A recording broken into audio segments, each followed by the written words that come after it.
Bueno, mi nombre es Luis Buenas, Hugo mi nombre Rojas, es... médico colombiano. En el canal lo encuentran en Doctor Lucho Colombia. Vamos a hablar sobre lo que es el homicidio por piedad. En Colombia actualmente estamos en el 2023. Generalidades con respecto a los médicos. Pues los médicos siempre desde el comienzo de la historia se han considerado como medio Dios. Aquí vemos una figura donde prácticamente tiene una relación con los hombres y con Dios. Viene siendo el intermediario. Aquí lo vemos pidiéndole a Dios ayuda para que se sane el enfermo. A lo largo de la historia, ¿cuál era el tratamiento de los médicos? O sea, de la parte de los que hacían medicina. Uno era el exorcismo, sacar los malos espíritus, la ofrenda a los dioses, la plegaria, el sacrificio ritual, la ceremonia mágica y también la cirugía, y daban también medicamentos. Esta era una de las funciones de los médicos en la antigüedad. Este es el código de Hammurabi, hay unas tablillas del código Hammurabi. Esto es principalmente los sumerios en Persia, que son las tablillas que se encontraron en Persia y dictan normas y leyes que tenían que cumplir. Las leyes del rey Hammurabi de Babilonia de 1790 y 17.507 antes de Cristo.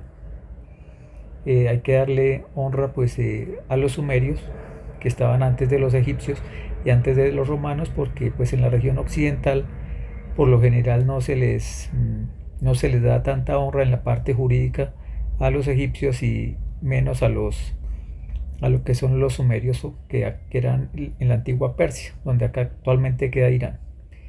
Los griegos, los romanos aprendieron de los egipcios y los egipcios de los sumerios. Sócrates, Platón, Aristóteles, la mayoría pasaron y aprendieron en Egipto. Entonces, el código de Hammurabi, aquí que encontramos en una de estas tablillas: el cirujano que con el punzón de bronce, o sea el bisturí, quitare la nube del ojo, las cataratas, y le hiciere perder al ojo a su enfermo, será condenado a amputándose la mano, llamado esto la ley del talión. Entonces, como vemos, así sea el intermediario entre Dios y los hombres no le perdonan a los médicos, ni en la antigüedad ni ahora las complicaciones.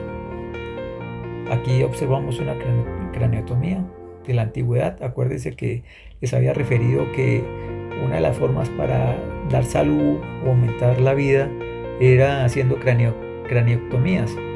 Entonces créanme que los elementos no eran tan arcaicos, y si iban a operar una catarata, créanme que tiene que ser muy avanzado, porque actualmente usted ve que los oftalmólogos usan microscopio, y en esa época, imagínense, un error equivale a perder una mano. Estos son procedimientos que hacían en esa época, o sea, no son tan los instrumentos, créanme que son avanzados, y el procedimiento no es tan sencillo de hacer. Acuérdense que no sabemos qué tipo de anestesia usaban para estos procedimientos, y estos son miles de años antes de Cristo. Estos son los instrumentos que usaban. Aparentemente estos eran los instrumentos. Vaya uno a saber si usaban algunos otros instrumentos para hacer ese tipo de procedimientos, porque esos se ven muy arcaicos. ¿Qué encontramos en el código de Hammurabi? Es uno de los conjuntos de leyes más antiguos que se han encontrado, y uno de los ejemplares mejor conservados de este tipo de documentos creados en la antigua Mesopotamia. Se basa en la aplicación de la ley del talión. También mencionado, por ejemplo, en la Biblia, también la parte son muy similares. Uno de los más tempranos ejemplos de principios de presunción de inocencia pues sugiere que el acusado o el acusador tienen la oportunidad de aportar pruebas. Fue escrito en 1750 a.C. por el rey de Babilonia, Hammurabi, donde unifica los códigos existentes en las ciudades del Imperio Babilónico, actualmente conservado en el Museo del Louvre. Aquí vemos una cirugía ocular, cómo se hacía. Vemos una cirugía ocular en un papiro egipcio. Créanme que es una cirugía compleja. Aquí se ve muy la forma como la hacían aparentemente. Esto es con escritura cuneiforme, y aquí mencionan como el bisturí que usaban para la época. Vamos a mirar si encontramos elementos antiguos más avanzados. Estos son aparentemente lo que ellos usaban. Bueno, ¿qué vemos aquí para los médicos en esa época? Si un médico realiza una incisión profunda en un hombre notable con bisturí de bronce y le salva la vida al hombre, así le abre la nube un ojo a un hombre notable con bisturí de bronce y le salva un ojo al hombre, se quedará con 10 ciclos de plata. Si es el hijo de un individuo cualquiera, se quedará con 5 ciclos de plata. Si es el esclavo de un hombre, se quedará con 2 ciclos de plata. Si un médico realiza una incisión profunda en un hombre notable con bisturí de bronce y le provoca la muerte, o si le abre la nube de un ojo a un hombre notable con bisturí de bronce y deja tuerto al hombre, que le corten la mano. Si le abre la nube de un ojo con un bisturí de bronce a un esclavo y lo deja tuerto, pagará en plata la mitad de su valor. Como vemos, el castigo es complejo según eso. Actualmente se castiga según si es pudiente o no pudiente. Entre más notable, la probabilidad de que lo condonen menor es muy alta. Eso pasaba en esa época y actualmente sigue pasando, y más en Colombia. Para hablar de este tema nos toca hablar de un principio que es el principio de oportunidad. Este principio lo vamos a hablar principalmente con lo que respecta a la parte civil.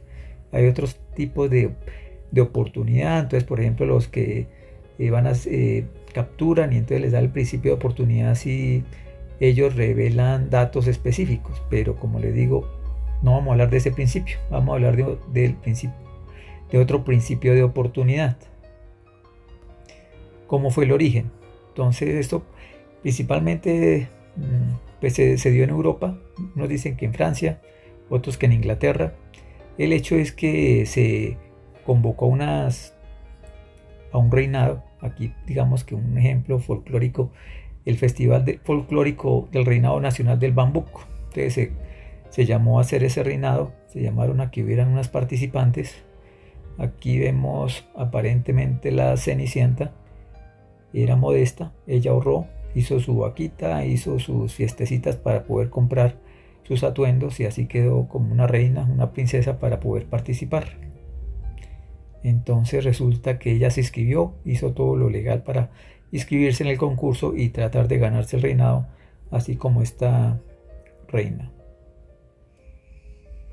El hecho es que no le llegó el mensaje del día y la hora de la presentación para el concurso. Entonces, ¿qué vemos ahí? Que no se ganó el reinado, y otra fue la que se ganó el reinado. Entonces la pregunta sería, ella no recibió el mensaje, ¿será que iba a ganar el concurso?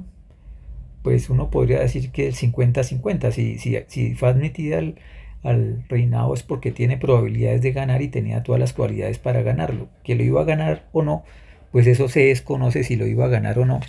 Pero en este punto se determina en esa época que perdió la oportunidad de ganar el concurso. De ahí viene el principio de oportunidad.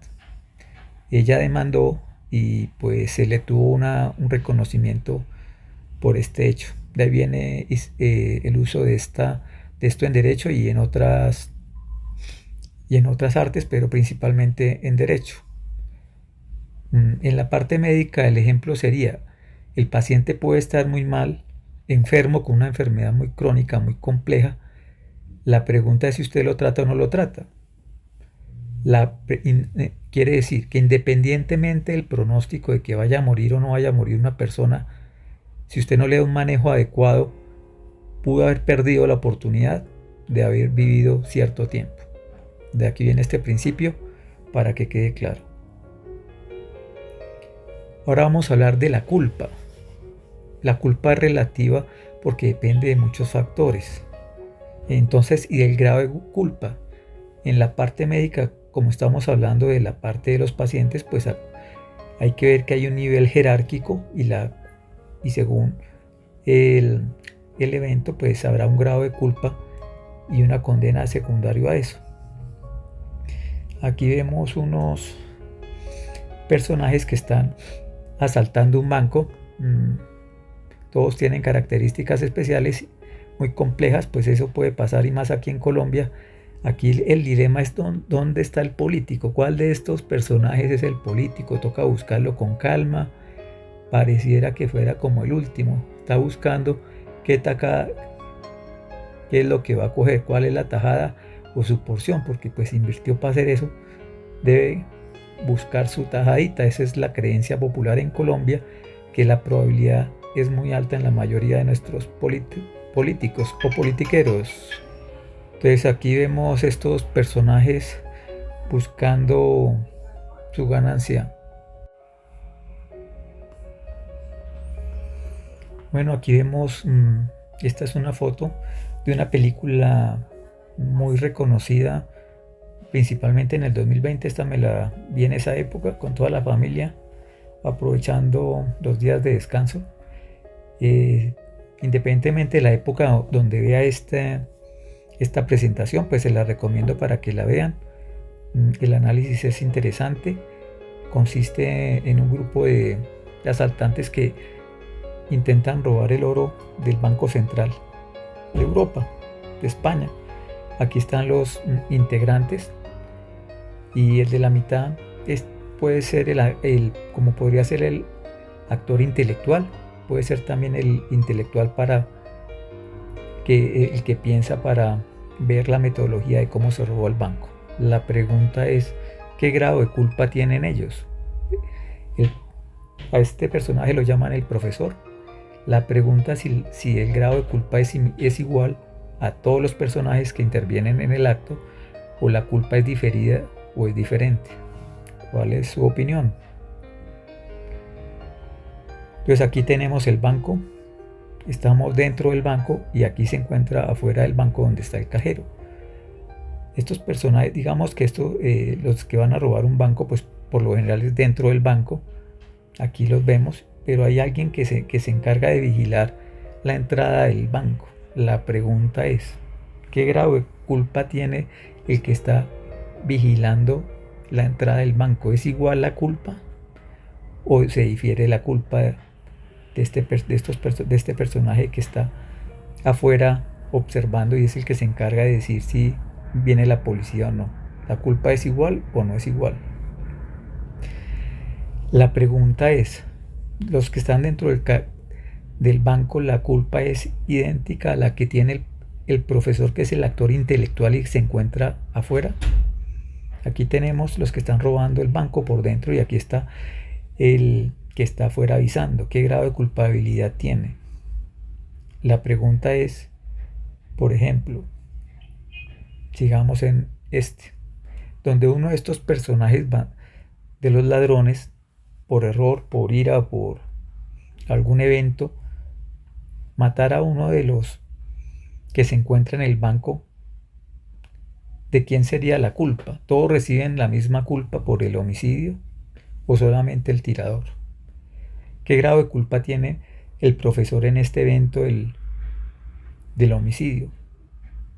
¿O la culpa es compartida?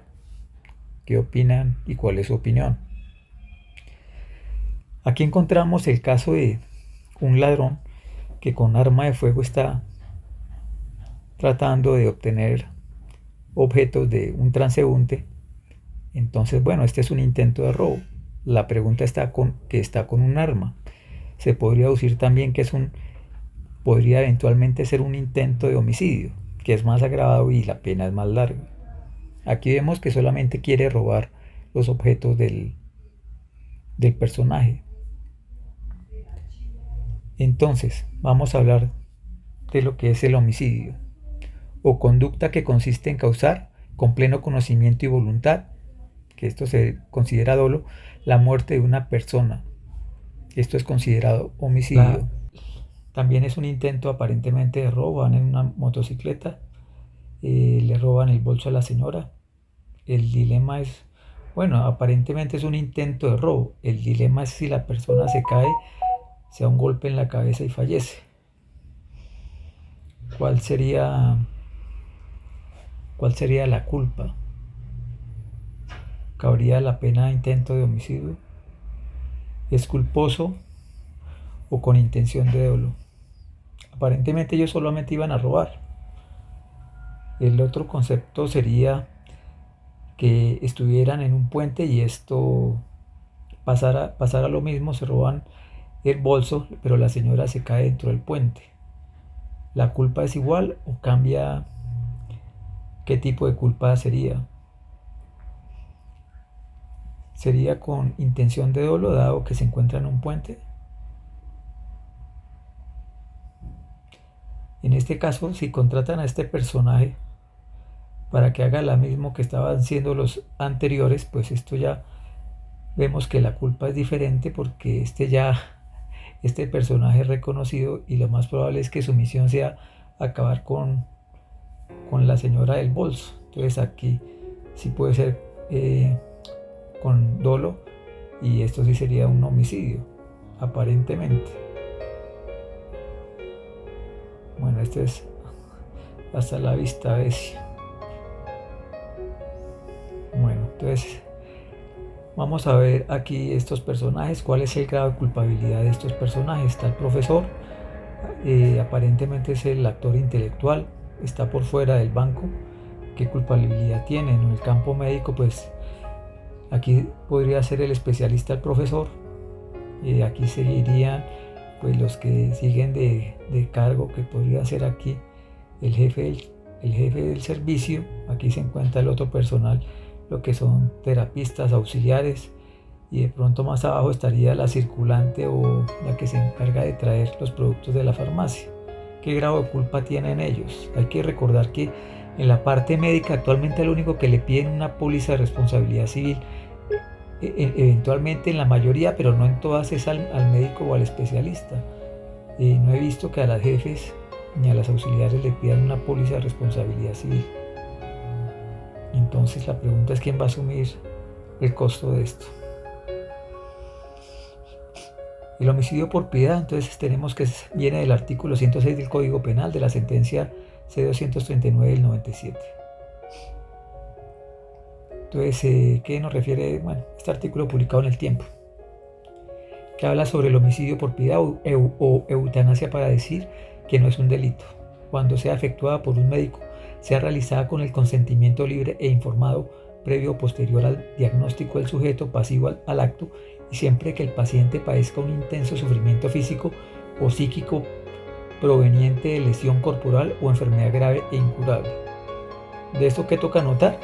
Que aquí refiere efectuada por un médico, pero lo que toca notar es que sea el médico tratante, porque si no es el médico tratante, la culpa cambia y se agrava la causa.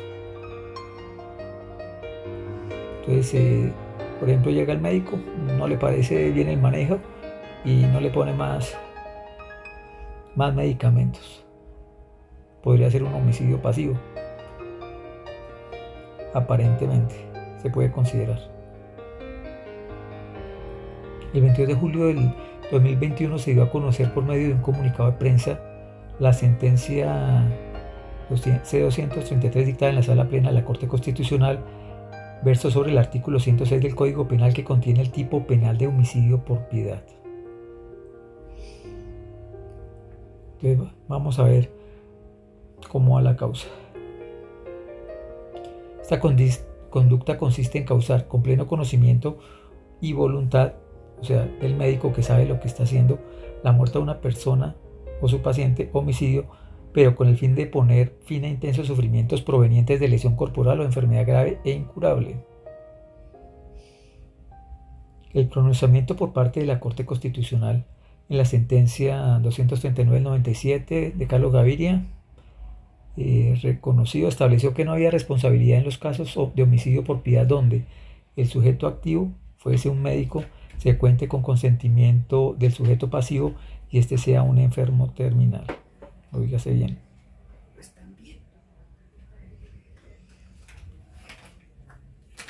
El artículo 326 del Código Penal es el siguiente: homicidio por piedad. El que matare a otro por piedad para poner fin a intensos sufrimientos provenientes de lesión corporal o enfermedad grave o incurable incurrirá en prisión de 6 meses a 3 años. Oígase bien. 6 meses a 3 años cuando se tipifica el homicidio por piedad. La norma acusada: el que matare a otro por piedad para poner fin a intensos sufrimientos provenientes de lesión corporal o enfermedad grave o incurable incurrirá en prisión de 3 años. Aquí, según los elementos que el tipo describe, es la acción de quien obra por la motivación específica de poner fin a los intensos sufrimientos de otro. Doctrinariamente se le ha denominado homicidio pietístico o eutanásico. Por tanto, quien mata con un interés distinto, como el económico, no puede ser sancionado conforme a este tipo. El actor confunde los conceptos de homicidio eutanásico y homicidio eugenésico. En el primero, la motivación consiste en ayudar a otro a morir dignamente, en tanto que en el segundo se persigue como fin, con fundamento en hipótesis pseudocientíficas, la preservación y el mejoramiento de la raza y la especie humana. Bueno, para el derecho penal del acto, uno de los criterios básicos de imposición de la pena es el grado de culpabilidad, de tal manera que a su autor se le impone una sanción, mayor o menor, atendiendo a la entidad del juicio de exigibilidad, es decir, la pena debe ser proporcional al grado de culpabilidad, como habíamos mencionado anteriormente. ¿Qué es la piedad? Es un estado afectivo de conmoción y alteración anímica profunda similar al estado de dolor que consagra el artículo 60 del Código Penal como causa genérica de la atenuación punitiva, pero que, a diferencia de este, mueve a obrar en favor de otro y no en consideración a sí mismo. A ver qué dice aquí. Es claro que para que se configure esta forma de homicidio atenuado, no basta el actuar conforme a un sentimiento de piedad, ya que es necesario que se presenten además los elementos objetivos exigidos por el tipo penal, a saber, que el sujeto pasivo tenga intensos sufrimientos derivados de la lesión corporal o enfermedad grave o incurable. Por consiguiente, no existe homicidio piadoso cuando una persona mata a otro individuo que no padece esos sufrimientos, aun cuando invoque razones de piedad. En este caso, que constituye un homicidio simple o incluso agravado, la muerte es el producto de esto. Bueno, continuaremos con más de esto en otra oportunidad. Gracias por su atención.